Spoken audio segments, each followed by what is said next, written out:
All right. It says starting recording. Here we go. All right. Oh, all right. Hey, Ant, just to avoid any legal snags, just want you to know that I'm recording this conversation.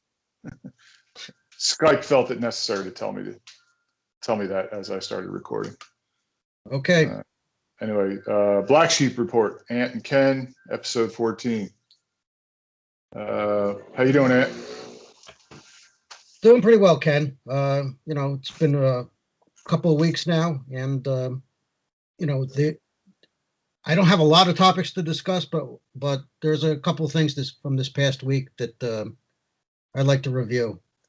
Okay, one of it is just a personal thing with me. Okay, and again, I see the significance of the emphasis being placed on something as benign as, Dr. Seuss and some of his books. Okay. It's a legitimate topic of discussion, but what bothers me is, I always thought that Dr. Seuss's books were hideous as a kid.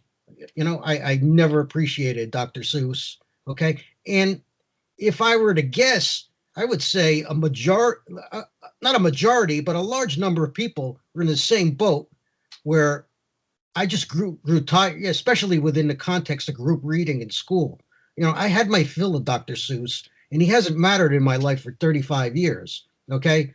So while I don't believe that he's worthy of being canceled, he's racist or whatever. Okay. I do think that those who try to counter the left aren't above the whole virtue signaling thing too. We're talking about and emphasizing the work of a man, I think, that's been basically a marginal figure in our lives now for quite some time. Okay. And it's my understanding, and I don't know the full scope of it, that Dr. Seuss, had some kind of lefty political leanings to himself. So I guess there is some irony that, Dr. Seuss is no longer, some of his works are no longer acceptable in the woke cultural circles. But I won't miss him.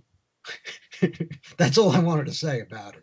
Okay, I won't miss him. And for those that write memes, okay, I don't like to be the guy that corrects the spelling, but Dr. Seuss is spelled Seuss, not Suess. If you're going to make a meme about him, get it right. Okay, at least get that right. Wait, did I get it wrong in one of mine? No, did you make a meme about him this week? Not about Dr. Seuss, about the Cat in the Hat. I gave the cat memes about him this week, maybe, but we weren't the. I don't think you were the author of any memes. That's all I'm saying. It's just that it just bothers me that people that talk about virtue signaling. Okay, now all of a sudden, the guy that's front and center in their lives is a guy that they probably hadn't paid any mind to since grammar school. That's all. Yeah. I don't know what your thoughts are on it, and if you have if it runs counter, just let me know. But I really no. So first of all, this is how disconnected I am from Dr. Seuss. I do know it's Seuss, by the way. And the only one meme I made was of the actual Cat in the Hat character, and I put MAGA on his hat. Oh, so you did make a meme this week? Okay. I made a meme, yeah, but I don't even think I wrote the name Seuss anyway. But a couple things. When I hear Dr. Seuss, all I think is the Cat in the Hat. Yeah, that's all I think. Green eggs and the Grinch that stole Christmas, though. Yeah. Not even the Grinch that stole Christmas. I was thinking about this the other day. Mm-hmm. Well, let me just start over. Dr. Seuss, Cat in the Hat, it's the same thing as far as I'm concerned. I know Dr. Seuss was the author and the real person, but the only thing I ever knew growing up, Dr. Seuss, Cat in the Hat, same fucking thing. Yeah.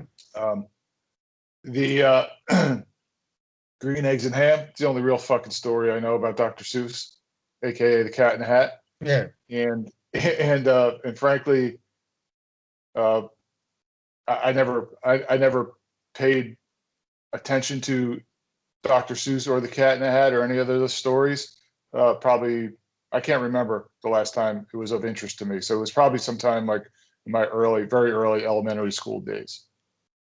Yeah, I can just imagine those like now, like wringing their hands and or being you you know casting a skeptical eye on what I'm saying, saying, well, he taught my kid to read, as if that were, that's pretty pointless in my opinion. As if there were no other means for your kid to read other than Dr. Seuss. And I associate him with the whole see and say cultural doctrinal instruction curriculum that we have in the public schools. It's just my whole memory of it, and reading aloud his works, coerced by the teacher, of course. It's not a pleasant one. Okay, if they have pleasant experiences with their kids learning to read and reading Dr. Seuss, that's fine by me. It's just that I suspect that we've placed a greater emphasis on Dr. Seuss' work and its meaning to our lives uh, than it really has had. We've overemphasized the impact of it. Just like Yeah. The snooty people about Shakespeare, and I love Shakespeare, okay, but snooty people about Shakespeare having such a profound impact on their lives as well, and so it's Dr. Seuss is a little bit low. It's much lower brow than Shakespeare, but anyway, I just wanted to get that off my chest. Okay. Yeah. And I mean, bigger picture. It's like, the thing that catches my attention and gives me any reason to think about this whole situation at all is just the fact that it's another fucking book from way back in yesteryear, or books. Yeah. And it just fits into like the latest in the culture of cancel culture. Cancel And culture, digital book burning. Yeah, exactly. We're living. We've gone through the whole cycle of the dystopian novels. Okay. Yeah. We went from. I think we were prior to this, and to a certain extent, when the whole crisis began, we were in Brave New World. Then we moved quickly. Okay, and I always thought Brave New World was the more significant dystopian novel than 1984. Okay, and I still do to a certain extent, but then we moved quickly right into 1984 with this whole COVID crisis since March, and the elimination of dissent and the whole Ministry of Truth.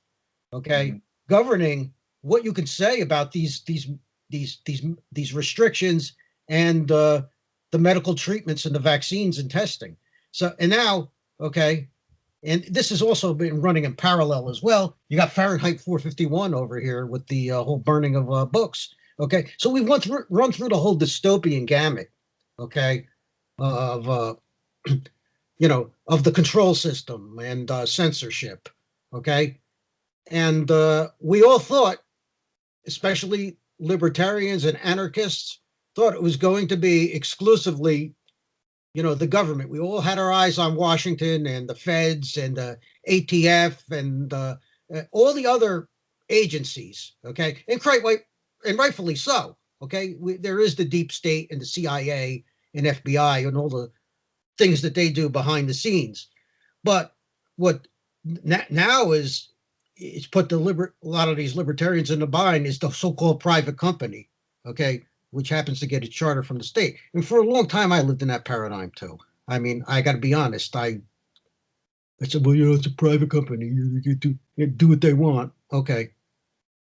And even though, like I said, it gets its charter from the state, and then also is tied inextricably with all the control apparatuses of the deep state, CIA, and NSA, all the alphabet agencies that control data, that collect data. Mm-hmm. Yeah.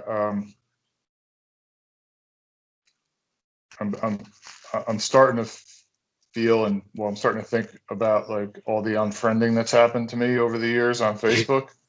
And honestly, I'm starting to not draw a line if there's between unfriending because you don't like what I have to say, or the digital book burning, or actual fucking book burning, to be honest with you. Like if you're comfortable like blocking somebody on Facebook or unfriending them or whatever because you don't like what they say, don't read a fucking book. Don't watch a news, a propaganda show that you don't agree with. You have a choice. Why is everybody clamoring for like somebody else to control what other people are thinking or have access to reading, different avenues of education and information. Freedom of association it's a paramount belief that I think that we all have and that we should champion. But we talked about the whole offense culture before, and here's the thing: nobody ever bothers to ask why they're offended. Okay, it's just that the offense, first and foremost, is paramount, and nothing else matters. There are times where I get offended at things too, and like I said, rather than turn to the whole, I'm going to cancel them or whatever. There's very few people that I've unfriended or blocked or whatever done throughout the years. Okay. Usually it's been like a marginal figure that just annoyed me. And, if you're going to say that to me, why are you in my life at all? But, we're talking about people that, have long history. I've had people with long histories with me unfriend me. Okay. And I've had people that haven't unfriended me yet tell me how I've offended them. Okay, with a certain post that I have. And sometimes being offended is healthy. You know what I'm saying? Mm-hmm. Let's look at the reason. Is it challenging your perceptions and the long-held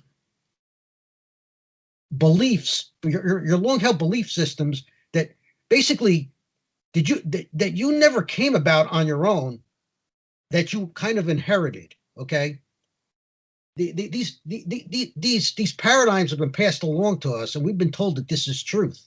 Okay, and the hardest thing for everybody that has any sort of awakening is, in any sense, is the whole aspect of unlearning what you learned. Okay, I had to, face some harsh truths that just about everything that I see on the news and that's disseminated by the government is basically a falsehood. Okay. And that's a jarring experience. Okay. And the other thing is too, the advice that your parents gave to you, not maliciously. Okay. It wasn't with bad intent, and how it doesn't really apply to your world anymore. Okay. So that's some of the hardest things. And I think we see threads of that in the whole police issue that we take up from time to time, because they're a family. There's like a hereditary chain. My uncle was a police officer. My grandfather was a police officer. Okay. So these people, if it's in the family, that we think it can't possibly be a bad thing. Mm-hmm. Okay. And then when somebody comes along and says all cops are bad, what is he talking about? That it's understandable, but if it offends you, okay, let's dissect as to why it's offensive. Okay. And try and almost divorce the family ties out of it for just a minute, and then think about it at a deeper level.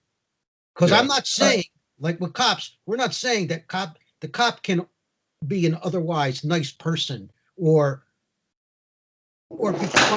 have some certain virtues. What happened, Ken? Phone slipped. Slipped. Okay, and we're not saying that.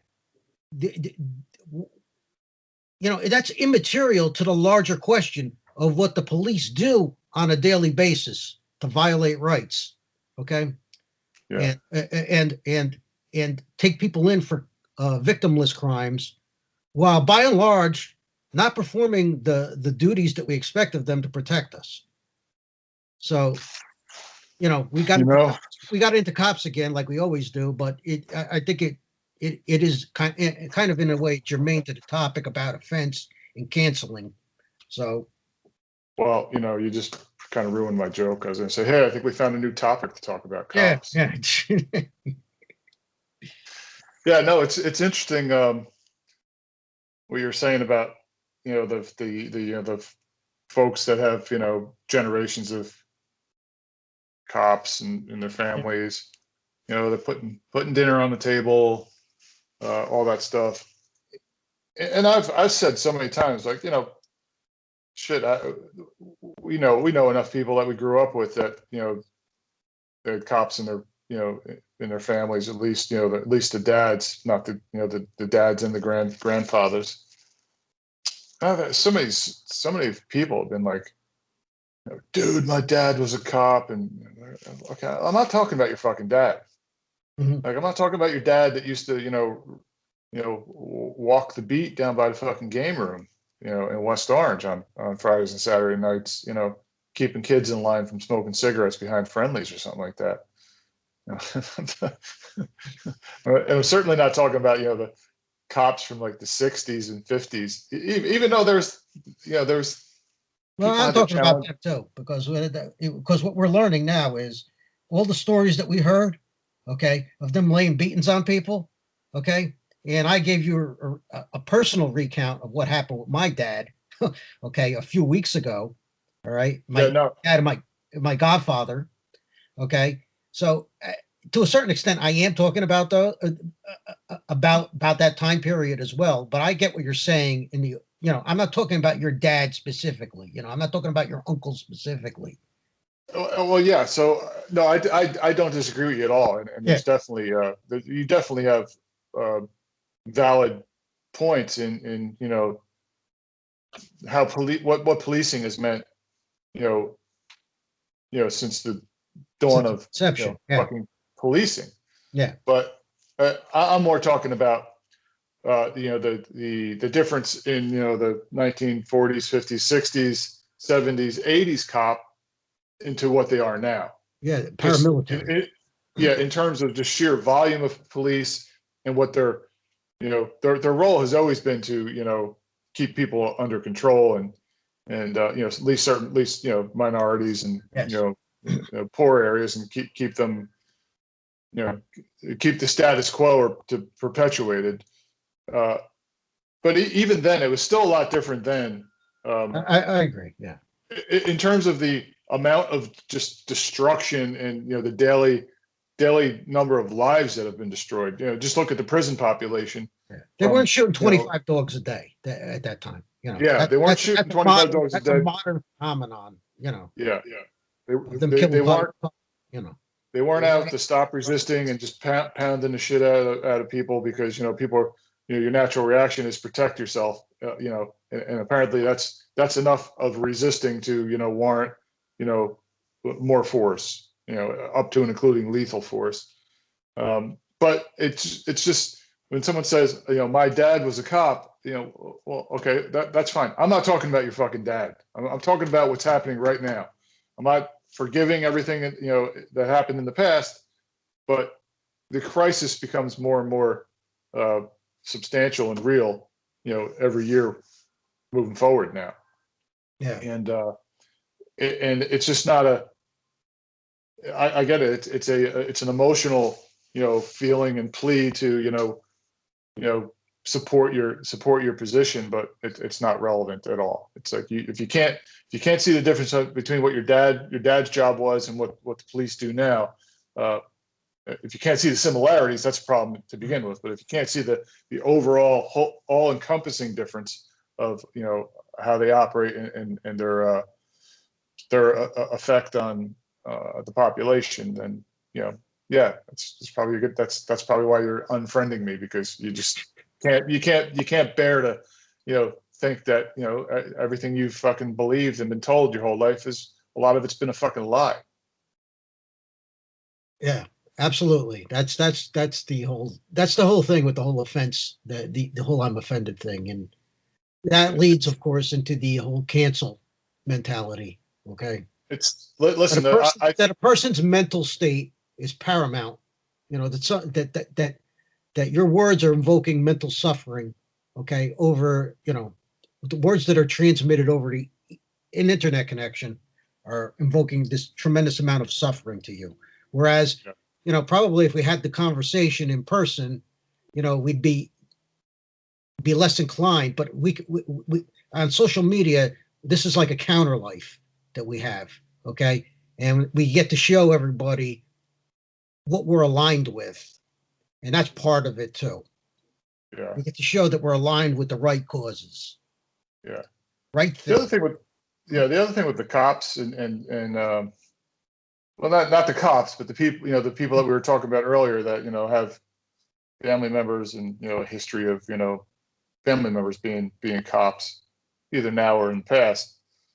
It's the same thing. It's the propaganda and brainwashing that makes people think like that. And it becomes a stronger force and grip on their psyche when it's that close to home. Right. But Yeah.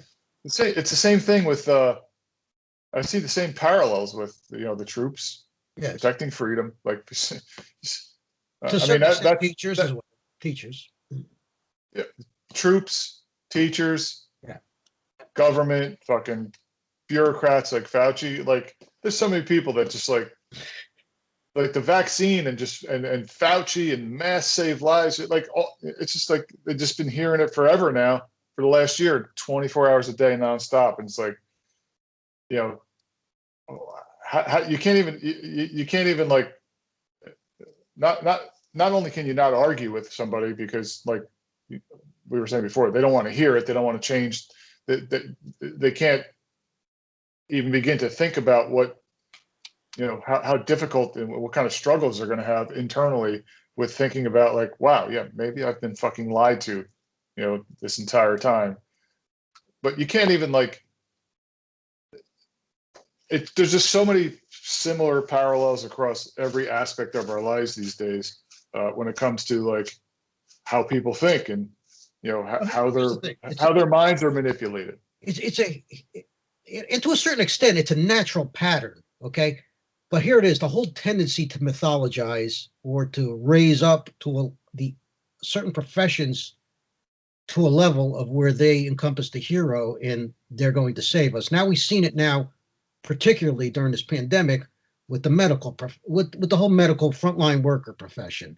Okay, and I know that I wrote something a while ago, and I know it probably bothered people. I have not received a mass unfriending from these workers, but I criticize the frontline workers and the fact that I don't view them as heroes. I view them as actually as goats in all of this. Okay, here they've and it's got nothing to do with the work that they do on a day-to-day basis. Okay, within the hospital or whatever, it has to do with the narratives that they've embraced that have come out of their own profession and the narratives that they've reinforced from from government and the hierarchy that's above them. Okay, and we got a whole culture of these workers lecturing Americans on their behavior. Okay, behavior that is really natural amongst the whole human race. Okay, and the desire for human connection. Okay, people desire this connection. Some people can receive that in a remote type of a way through the ether. Okay, but others need it more tangibly. Okay, they're built differently. Okay, and so you're lecturing them on basically a base root human desire to be amongst others. Okay, and you're essentially blaming the people for a pandemic. Okay, by and large. And since March, what has the medical profession done in a substantive way? Okay, in the terms of science, okay, to develop treatments, therapeutics, okay, and alternatives, okay, to bringing this virus under control. We've looked to them for the work that they've done during this pandemic, but what have they contributed apart from the whole the advisement of the mitigation measures? Virtually nothing. Okay, in any treatment or therapeutic that shows possibility, okay, the medical establishment, the consensus, has looked to shoot it down because everything has been centered around getting a vaccine to market. The vaccine is the kind of big end game in all of this, okay? And there's a practical reason for this too that I discovered along the way, that in order for the FDA to have approved an emergency vaccine that did not have to go through, 10 years plus of testing, okay, there needs to be no alternatives, okay? It's one of the reasons why they quashed chloroquine as a therapeutic treatment, okay, and have not looked into other repurposed drugs, things like ivermectin and others that are out there, and not also talked up things that we could do to buffer our immune system. All right. So that's kind of by the wayside. So the medical profession has and here's the thing. If you're a nurse, okay, or anybody in a frontline capacity, okay, instead of putting pressure on the people themselves, okay, the patient, okay, who you've sworn an oath, at least your profession has sworn an oath to serve and to treat, okay, and do no harm. Why aren't you putting pressure to make your job easier and to give relief to the folks that are suffering from the illness? Okay. Yeah. The medical profession is the one that is best able to alleviate the problems of this pandemic, and it's failed miserably. Okay. Well, they're saying 500,000 people died. Okay. Well, how come you didn't do a better job to control that number? I don't believe the number anyway, but that's beside the point. Right. But you gotta theoretically, they're in the medical profession is in the best position to help make things better. But the same could be said for every other fucking disease of moderation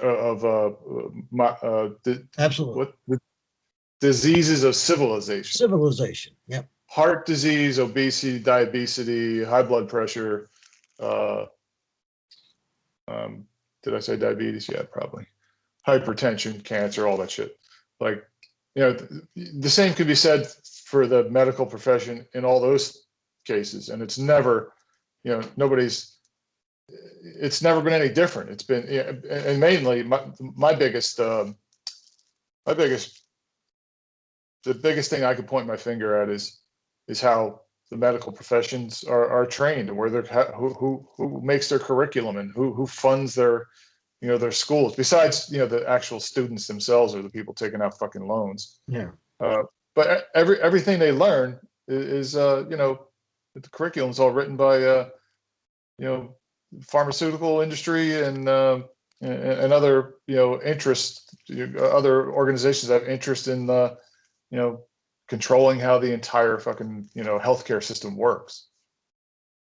If you want to go find a doctor, and I've done this with multiple cardiologists over the years. You got to fire a fucking doctor until you get somebody that that's open-minded and it's going to listen to your opinion, your point of view. Yeah, whatever happened to listening to the patient? Whatever happened to that? Yeah, like the second I open my mouth and start asking the question, I get that. No, we're not going there. That's if that works for you, then okay. But I can't. You know what? I'm going to go find another fucking doctor that is interested in my experience and how I've helped myself.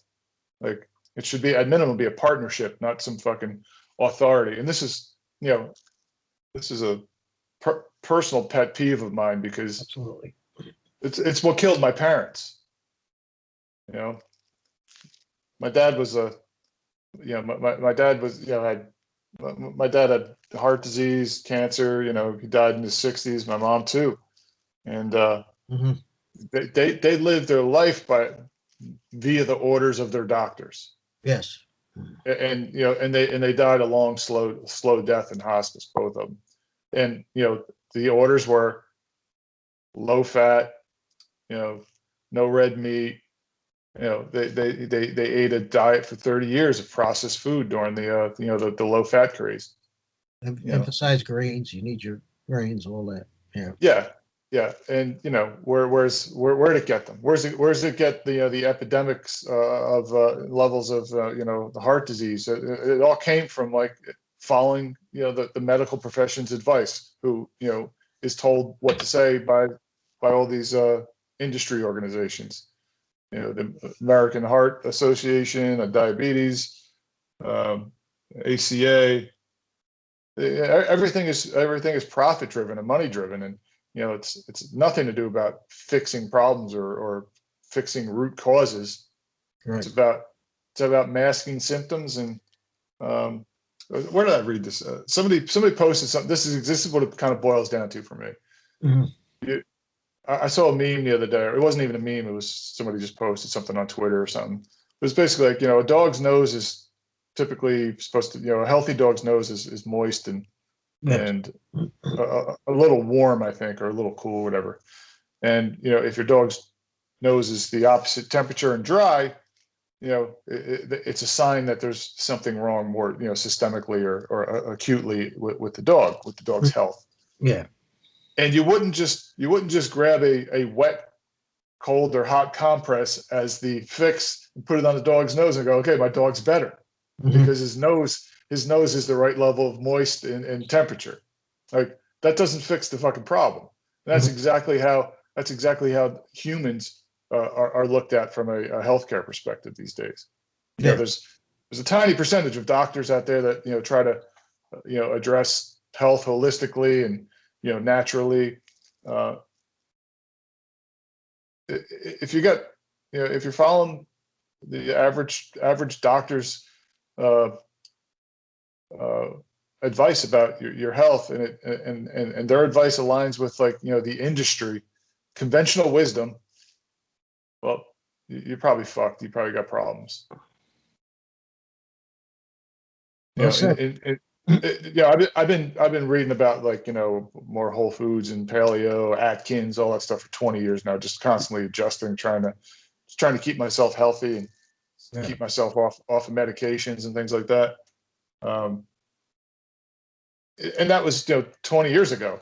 People were going, if people were talking about conventional wisdom, conventional wisdom takes 30, 40 years to become outdated before the new conventional wisdom is the the go-to wisdom.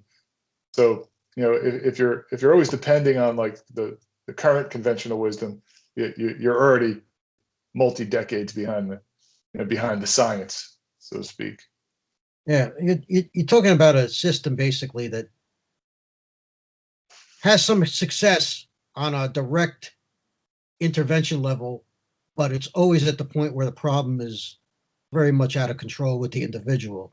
Okay, like you said, it's never about establishing the habits or working with the patient to establish the elements of baseline health. Okay, and it's now about the interventions that the bad lifestyle has precipitated, and Yeah.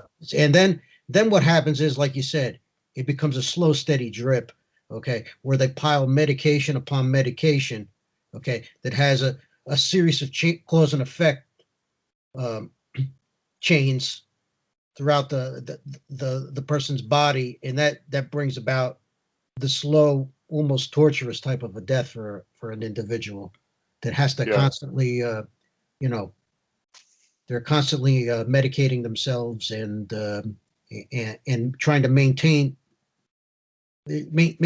life out of a bottle, out of a pill bottle, a syringe, an operation, whatever. Yeah. So I guess my point really is back to what we started talking about, the frontline workers, and a lot of them do have the God complex too, but most of them don't. Most of them don't know any better, right? But everything we've been talking about between when you brought up frontline workers and now, it's all related, and really my point is, we live in the richest, or overall the richest country in the world, right? Not that the population itself individually are the richest, but the country overall is the richest country in the world. Everybody claims, oh, it's the best healthcare system. Whether you believe that or not, it's irrelevant. The infant mortality is pretty high for a country in the West like ours is. The average lifespan is fairly low compared to some other countries that are equally advanced in in their culture and medicine and science. And somehow all that shit doesn't get discussed generally before COVID, but now especially nobody talks about nobody wants to talk about it at all now. The epidemic levels of all these other fucking diseases that the government and the government scientists and the bureaucrats, the same ones that are fucking constantly pounding on us about mask saves lives and get your fucking jabs and get your flu shots. The same fucking people that are saying that shit now never say a fucking word about how horrible of a disaster the healthcare and their science has been over the last 30, 40, 50 years with all these other diseases. Yeah, you nailed it. You nailed it. But somehow they got the COVID fucking right. Yeah. Like I said, you nailed it. I could see this now being a Black Sheep Report clip. You know what I'm saying? What you just said right now. We can put that up on the channel as a clip unto itself. Because I think you said it perfectly. Where were we? Where was everybody? Okay, when the diseases of civilization, okay, were the fat, where we became the fattest country in the world. Okay, somebody posted a picture the other day of people at the beach or walking along a boardwalk or near the beach. Okay, for lack of a better term, boardwalk. It was something off to the side of a beach, and everybody had their shirts off. Hard pressed to find somebody that wasn't overweight. This was in the 70s. Okay, for the most part, a lot of people were looking buff too, and this was before the whole gym culture thing had really taken effect. Okay, not everybody was going to the gym to go lift weights and everything, but people looked fit. Okay, today take that same picture, that same snapshot in the same exact spot. Okay. And we got beer bellies, people all over the place, and the majority of people that you would see in that same clip would be obese at every level, including the children. Okay. Yeah, it's really fascinating. It's no different now than I don't know. For decades now, we've been seeing commercials on TV for the statin drugs. More recently, all the diabetes shit. There's so many friggin' commercials now for drugs. Yeah. To fix problems that you don't need drugs to fix in the first place. It's just crazy. I'm trying to collect my thoughts here on what my point is, but at the end of the day, you can't even talk about my neighbor was over the other day and he's like, he comes into our condo and he takes he's like, hey, you don't care if I take my mask off, do you? I'm like, no, my fucking mask doesn't work anyway. Especially that one. It's it's all stretched out. His fucking nose is hanging out. I'm like, yeah, what the? And I saw him on the street yesterday coming from the farmer's market. I'm like, what the fuck are you doing? You got two masks on now? He's like, where's your mask? I go, never mind my mask. All of a sudden you got two masks on. He's like, well, I wear it when I go. I'm like, dude, you're talking to me right now. You're outside.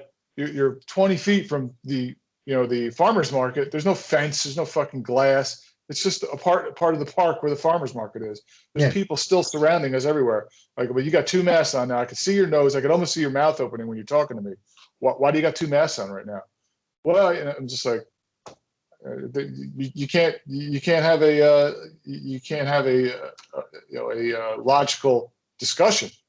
You know, you were just 20 fucking feet away, terrified because you were in the farmer's market and you were too close to everybody. Yep. Look over here on the other side of us. There's the same amount of people walking around, some with masks, some without masks. But you got your double mask on with your fucking nose hanging out. Why don't you just take it off? What the fuck? Oh no, I only wear it when I'm. There's no difference, dude. Anyway, when someone brings up Fauci in these conversations, honestly, they're like fucking smacking somebody. Okay, well, let's kind of segue now into what took place now in starting in Texas this past week. Okay, and it's related to the mask mandates. Okay, at first people responded positively to the news, especially with amongst the anarcho and the libertarian friends I have. That Governor Abbott lifted the mask restrictions and the and open up businesses 100%. Okay, and no sooner did he do that than we were kind of mocking him. And I understand the point of view. I'm not saying that it's wrong. It's right. Okay. They mocked him. Oh, said, thank you, master. Okay. You're a generous, I heard saw the memes. You're a generous God, and it's true. Okay. It's true that, we react like we're waiting, we're asking for permission. Okay. I get it. Okay. But here's the problem with libertarians and anarchists. The libertarians and anarchists, probably the greatest achievement that they've had over the last 10 years is the whole meme culture. Okay. And the use of memetics. All right. Because certainly it hasn't been in the political realm. Okay. There's a famous saying within the whole community that the left can't meme. Okay. I'll take some exception to that. Okay. The left can meme. Actually, the left does memeing very well. It's just they have no sense of humor. Okay. And I think because that's all the left, or it's not even appropriate to put into the left. The statist, that's all the statist realm traffics in, is the meme. Okay. It created through vast amounts of propaganda, psychological trauma, and mind control. Everything is a meme. Okay. They do it so much that they're trying to create an alternate reality. Okay. Mm-hmm. So if getting back to libertarians now, okay, and the anarchists, if things do not progress along, what the other thing that we've always done well in this community is logic, and the respect for logic and cause and effect in the logical chain of reasoning. Okay.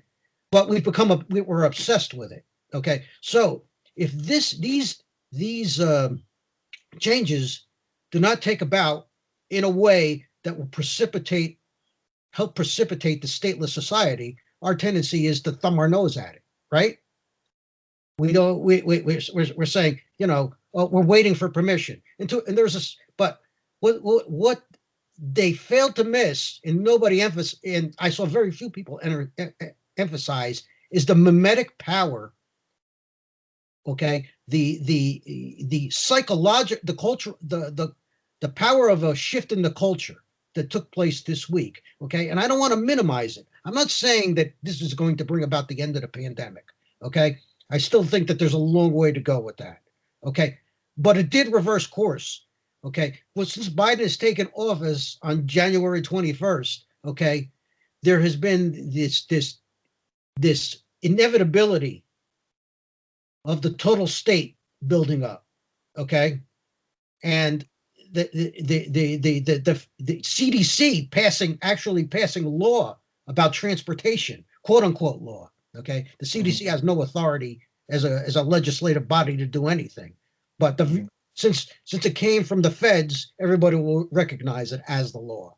Okay. Yeah. And Biden with the 100 days of masks over thing, everybody has failed to minimize how it shot a large hole into that. Okay. And they may have let the genie out of the bottle with this. Now, time will tell. Okay. Time will tell. We're very much creatures of social conditioning. Okay. And the moment that authority presses that, the halt button again, okay, I'm sure we'll all get back. A lot of us will get back into line. Okay. Based upon our Pavlovian conditioning. But let's not minimize it. Okay. Yesterday, I posted something that to me is very significant. Okay. In my eyes. Okay. In Idaho, the kids burning the masks. Okay. That has a mimetic undertone to it too. Okay. And there's power behind that. Okay. So what we should be doing is not just, okay, Governor Abbott should have never posed those restrictions in the first place, but we should seize the opportunity to build on that, to try and ensure that this doesn't happen again. Okay. Right. But instead we love playing the role of curmudgeon. Okay. Right. And they're right. And from a logical perspective, I got nothing to say about it. They're right. That is the mindset that is pervasive within the general public. Okay. But let's not underestimate the power of the meme. Let's not underestimate the power of symbolism. Okay. Because symbolism and memes are the way what the statists use every day to control us. Okay. It's just that they do it in a humorless manner. Okay. They're not funny like we are. Right. Right. Yeah. Yeah. The whole thing with it's funny how Abbott's getting all the attention and not the guy from Mississippi, right? Is it Mississippi or Al? Well, Abbott started the whole chain. Okay. Right. And right. we even saw what I was surprised about it was now it wasn't they didn't rescind the mask restrictions, but they did open up their businesses. 100 Connecticut, the People's Republic of Connecticut, which is I always thought was even worse than New Jersey. Okay, it's certainly in terms of taxes and everything, it probably is worse than New Jersey. They open up everything 100%, 100%. But the mask mandates are still in effect over there. So yeah. But the only thing I would have liked to seen from Abbott, because you're right. I mean, everybody's picking sides now and complaining. If they were in favor of the lockdowns and masks, complaining that he's putting everybody's lives at risk. Yeah, there's the other side of that I want to get into. Not like he did, not like not like Cuomo did, but but honestly. The most refreshing thing for me, what I would like to see is, before Abbott said anything, and for all I know, maybe he did say this, but I doubt it. He should have just said, "I made a mistake," because he's the reason why it shut down in the fucking first place. So any one of these governors that thinks they're acting the hero now by rescinding mask orders and shit, at least have the fucking decency to say, "Yeah, I'm changing my previous orders because." My previous orders sucked and it didn't help anything. Yeah. But they don't even do that. It's like it wasn't their fault in the first place, but they want to take credit for changing everything. It's like, no, you're the fucking reason, things needed to be changed. And you're the only one that can change things. So admit you were fucking wrong when you're changing your previous orders. You destroyed lives for X number of months. Okay. And now there's going to be you want everything to be all good because you went back to the way things should have been from the very beginning. I completely understand it. And there's no accountability. There's no accountability for them pressing that stop button, okay, and ruining livelihoods, okay, creating conditions that will probably even lead to more deaths than the virus itself, okay? Yeah. And so, yeah, I'm with you. I'm with you on that. Where's the apology? Now they don't have a right to be counted as heroes. But my point is a cultural shift in the narrative took place last week, and now the other side is scrambling to catch up. Okay, magically we see now Fauci, okay, talking about how the case numbers have plateaued. That's what it's not going down enough anymore.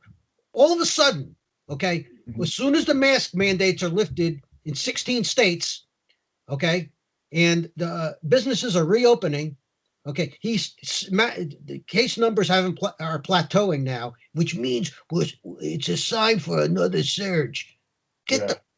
Please. You don't do that too bad, eh? What? I've been studying Fauci. Pretty good Fauci. One Yeah, man no, doesn't work. Now you need two.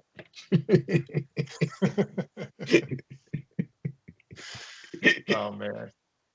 So But the thing I was saying with the just Abbott as an example, I'm not even looking for an apology. I'm just looking for an acknowledgement that yeah, acknowledge. Yeah, absolutely. and of course, they're never going to do that because they need it's all They all follow the positioning and science.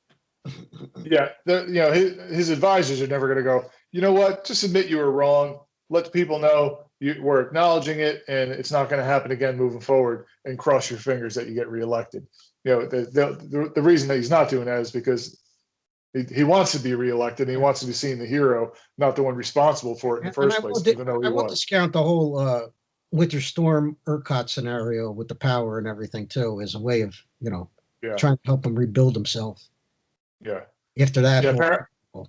But Apparently, that was all the fault of the Republicans, though. The weather and the infrastructure failures and the water problems and power and all that.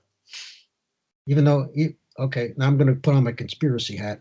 Even though I believe that part of this whole dark winter narrative is related to the weather as well, and you know, for decades now we've had the heart machine, okay, that's able to control weather patterns. I got no proof that it was used in this instance, okay, but certainly they've acknowledged that the Pentagon and other areas of defense have acknowledged that they do possess this technology, okay, and they have experimented with it. So Yeah, I think that there's my instincts on this whole pandemic and the way that they've gone about their business, for the most part, it's been right, and I would not put it past them to do this. The reason why I see the pattern, the connection in this too, has to do with Bill Gates, because this kind of like ran in parallel, that the whole winter storm thing in parallel with them resurrecting the Gates story once again about how he's the largest owner of farmland in the country. We can talk about that later if you want. yeah, Okay, and so I see a connection there. yeah. Well, we're coming up on an hour here, Yeah. so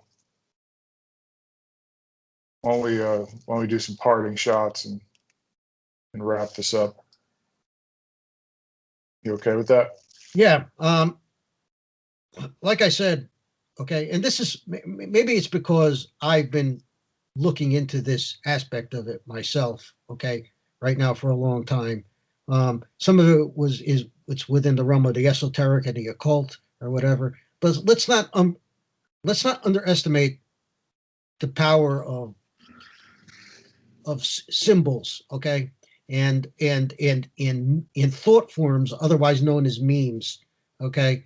Let's look at the psychological factors, okay, and then I understand the the whole logic behind the arguments that we make, but I think that we are a culture that is very much focused in the logic and in the philosophical, okay, and not enough even in the practical, and going even further to the spiritual, okay, the spiritual connection. So I think that that anarchism and libertarians give short shrift to that, okay, and those are the things. That's the level on which society is manipulated by ruling classes and ruling class narratives.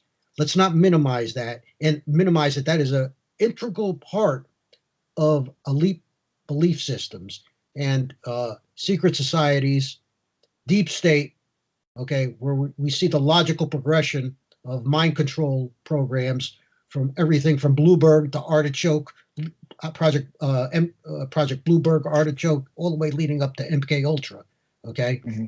and the conditions that we have now, okay. The psychological piece, the symbolic piece should not be lost on us, and that's where I'll end it for myself. Mm-hmm. Yeah. Um, Yeah, there's definitely power in memes. Oh yeah, yeah, and that's a little bit of an irony there because it's probably the most significant thing that this movement has done in the last 10 years. The power of the meme, okay, and and how much the social media oligopoly, okay, hates it. They Yeah, hate the meme. yeah, Because here's the thing. The meme maps to a real experience, okay, and to a hardcore truth, okay, yeah, and that's and we're blind when we see, we'll criticize conservatives quite rightly on the exaltation of a symbol up to idol, almost like they engage in the point of idolatry with the flag, with songs and anthems and stuff like that. But yeah, what we fail to acknowledge is that how the hold it has on them. What they do wrong with it is they won't map it back to reality. Okay, that becomes the reality in and of itself, and more important than the principles pertaining to freedom. The flag is more important than the principles themselves. Okay, right, that's right. where they turn it into they go from icon to idolatry. Okay, Yeah, yeah, there's a difference. yeah. No, they're definitely, yeah. I mean, the flag is a perfect example of Yeah, the ideologue mindset. but You we see how know, powerful it is. yeah, what you just said, the flag means more than what it actually represents these Yeah, days. Like, yeah, you know, yeah, yeah.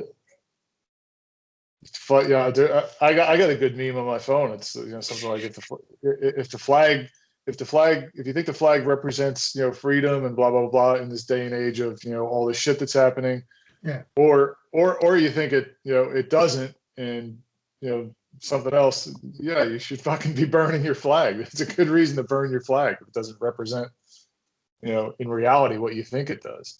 I Yeah. mean, I think the flags are stupid anyway, but um, it's just another symbol to worship. But Yeah. yeah, um, yeah. There's that real funny one with the dad in the pool with the kid drowning, and the kid's like Oh yeah. freedom, the kid's Oh, freedom, and yeah. the other kid he's holding up is the flag, Yeah. or something's the flag. Something that's not the kid, or as important that the kid is the flag, and the kid's drowning. Mhm. Anyway, let's stop recording here and wrap up our personal conversation and figure out what's next. All right, Ken. Have a good week. All right, hold on. I'm going to stop recording, but we can keep talking. Okay.